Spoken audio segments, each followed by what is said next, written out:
Before there was Ellen Ripley, before there was Wonder Woman, there was the original action heroine, Atalanta. Now available at studiobrainstorm.net and Smashwords. Links in the description.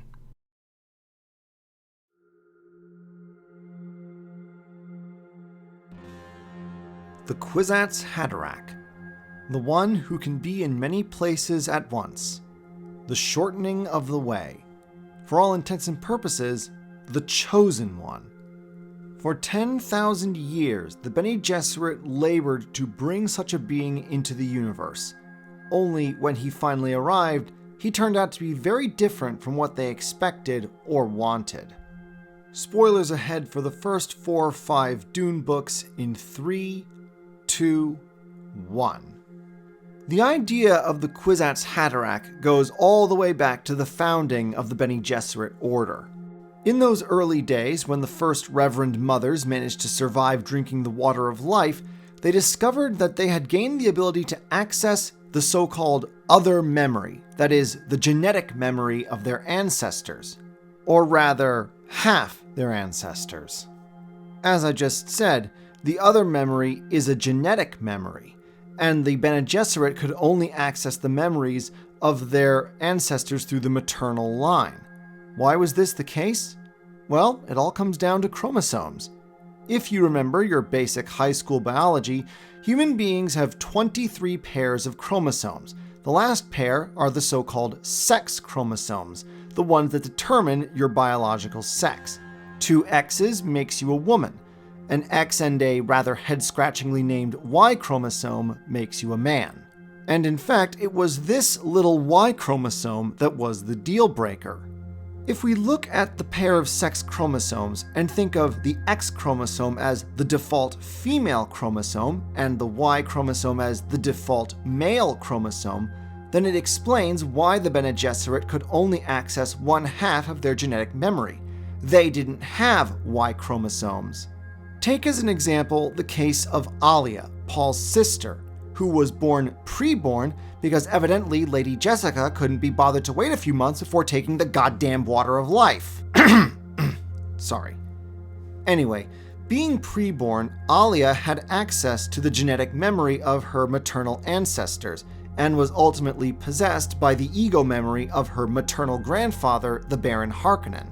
But that was just it. The Baron Harkonnen was Alia's maternal grandfather. Alia was a woman, i.e., she only had X chromosomes and so couldn't interact with, say, any of her paternal ancestors like her father, the Duke Leto, or any of his forebears.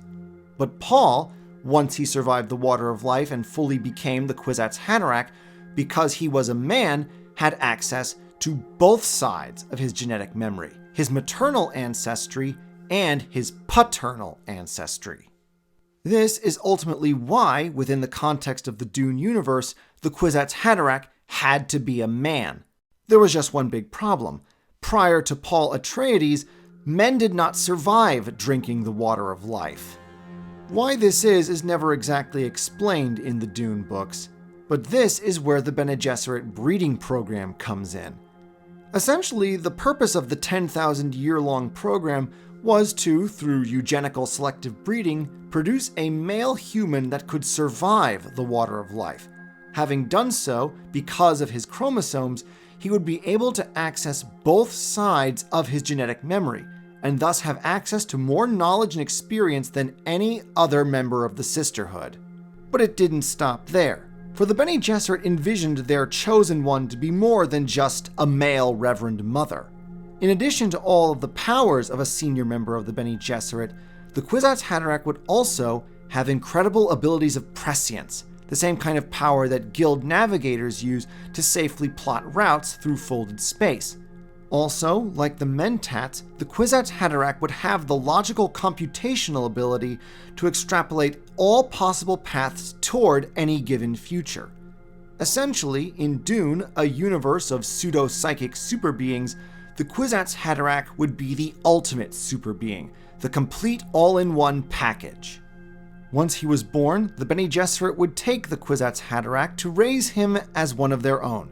He He would be indoctrinated into their philosophies, beliefs, and ideas. He would then be one day married to a princess of the ruling house of Carino, and since Shaddam IV, the Padishah emperor, had no sons of his own, the Kwisatz Haderach would one day sit the golden lion throne himself as emperor of the known universe, essentially meaning that the Bene Gesserit sisterhood would rule all of humanity through him.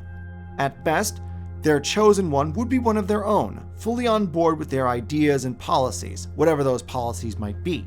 At worst, he would be a compliant puppet that they could easily manipulate. Malleable, Flexible. likable, No firm opinion. no bright ideas, Not intellectually committed. without the strength of purpose to change anything. Someone who you know can be manipulated, professionally guided. And leave the business of government in the hands of the experts.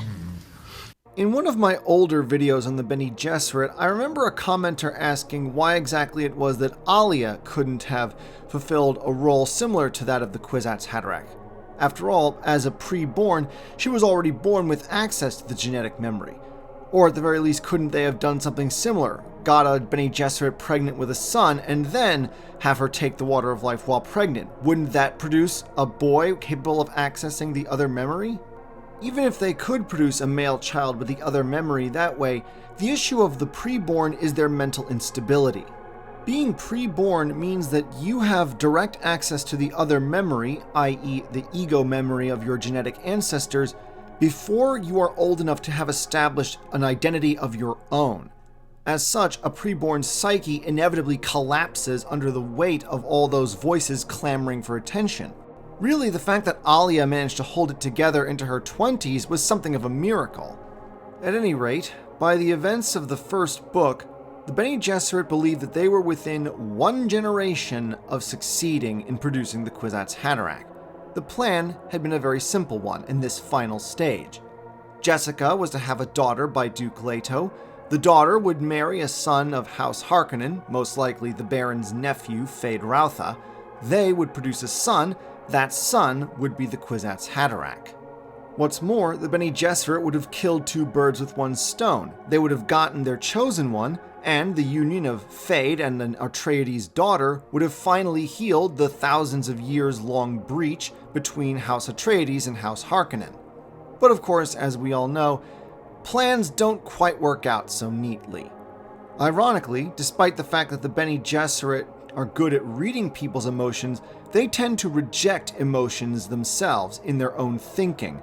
And so, in a height of irony, Jessica ended up succumbing to emotion. She fell in love with Duke Leto, and because Duke Leto desperately wanted a son to rule House Atreides after him, Jessica, as an act of love, gave him that son, Paul Atreides. To say that the Bene Gesserit were unhappy with Jessica once they found out about this would have been putting it extremely mildly. I have worked 10,000 years on this plan. It is a very precise and a complicated plan. I am sick of you fucking it up. Soon enough, they would have even more reason to resent Jessica and curse her name. For while the Sisterhood did indeed get its Kwisatz Haderach, and said Kwisatz Haderach did indeed sit the Golden Lion throne, Paul was anything but a compliant puppet or a willing ally.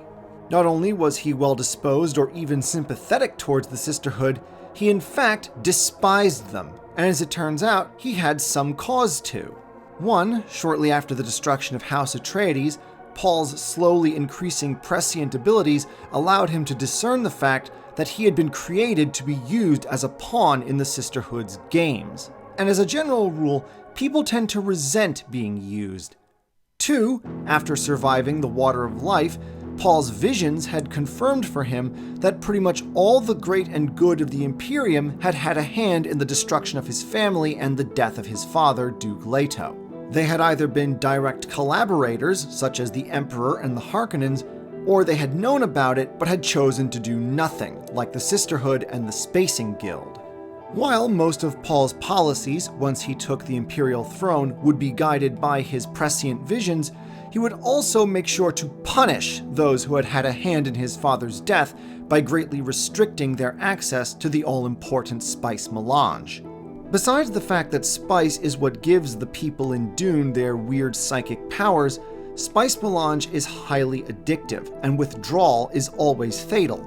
As Paul himself puts it, melange is like a poison that kills only when you stop taking it. And there was a large percentage of people in the Imperium, particularly among the high and mighty, that needed to keep taking that poison. And since Arrakis was the only source of spice melange thanks to the life cycle of the giant sandworms, Paul effectively had the entire galaxy by the proverbial balls. If the threat of his armies of fanatical Fremen soldiers wasn't enough to scare would-be rebels back into line, Paul could simply threaten to cut off all interstellar access to spice, thus condemning all non-Fremen civilization to a slow and miserable death. Even after Paul was ousted from the Imperial throne, things didn't really improve either for the Bene Gesserit or for the galaxy at large. In fact, things got worse, especially when Paul's son, Leto II, who was himself a Kwisatz Haderach, assumed the throne. Leto would restrict access to spice to the point where interstellar travel was simply no longer possible, and crush the entire galaxy beneath his tyrannical peace for over 3,500 years, the Bene Gesserit very much included. As if to add insult to injury, during the course of his reign, Leto also hijacked the Bene Gesserit breeding program for his own purposes. Where the Bene Gesserit had used it to one day produce a man who could survive the water of life, Leto used it to genetically manipulate the descendants of his twin sister Ghanima to one day produce Siona Atreides, a human immune to prescient sight. Leto's tyranny, in many ways the product of the Sisterhood's scheming and their breeding program, left such an indelible mark on the Sisterhood that a few thousand years later, during the events of Heretics of Dune, the Sisterhood, who had once begun the project of creating the Kwisatz Haderach, now made it a policy to hunt down and kill anyone who manifested similar abilities. In the Dune saga, Frank Herbert warns us against the charismatic leader. We know this because he has gone on record to say as much. But perhaps he was also warning us against the charismatic idea. After all, long before the Kwisatz Haderach was ever a person, he was an ideal, a goal that the Bene Gesserit were striving towards. The Bene Gesserit had always thought of themselves as the ones guiding society towards a better place. Perhaps they assumed that with their man on the throne, they could do so openly rather than clandestinely, and reshape galactic society into whatever vision they thought was best for humanity, in the same vein as Dr. Cocteau from the underrated cult classic Demolition Man. I'll have carte blanche to create the perfect society. My society. San Angeles will be a beacon of order, with the purity of an ant colony, and the beauty of a flawless pearl. For whatever reason, human beings really find something appealing in the idea of someone or something just swooping in and solving all their problems. Whether it's getting the right man in power, or implementing the right policy as dictated by cloistered intellectuals. In the end, though, the only way to deal with the charismatic idea is the same thing Herbert openly tells us what to do with the charismatic leader. Don't simply listen and believe. Doubt. Question, assess, analyze. Confront both the leader and the idea with reality and see how well both of them hold up. After all, in the words of another sci-fi titan, Philip K. Dick, reality is that which refuses to disappear when you stop believing in it.